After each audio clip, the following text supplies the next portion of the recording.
Injvat, Rabbi Shimon Zalman, il fait un aparté par rapport à ce qu'il a dit précédemment dans le shiur d'hier.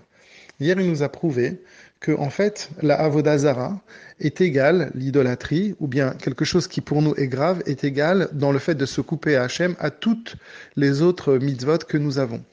Qu'est-ce qu'il avait fait comme preuve? Il avait dit que une personne qui est face, chas v'shalom, à une situation de Avodah Zara, il ne se dit pas, ah, je vais faire Avodah Zara et après je ferai tchouva. Donc, en fait, finalement, c'est la preuve que on n'a pas envie de se couper. Donc, si nous, on se considérait, quand on est face à une épreuve, si on considérait qu'on se coupe d'Hachem, eh ben, on ferait pas de la même manière. Donc, en fait, c'est que l'illusion. Et dans la partie d'aujourd'hui, il nous dit, mais il est dit que celui qui fait un calcul, on ne le laisse pas faire teshuva. Celui qui dit, ah, je fauterai, et après, je reviendrai. En maspikim beyado, on le laisse pas faire teshuva. Alors là, Rabbi Shimon Zalman nous donne un chidouche, il dit que c'est pas qu'on le laisse pas faire teshuva, c'est qu'on ne lui amène pas une opportunité de faire teshuva. Parce qu'en règle générale, Hachem est très bon.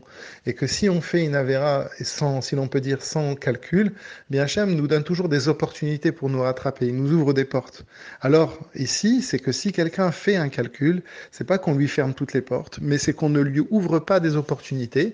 Mais s'il est vraiment désireux de faire teshuva, alors il va pousser très très fort, il va trouver des opportunités lui-même et il fera teshuva puisqu'il n'y a rien qui s'oppose à la force de la teshuva.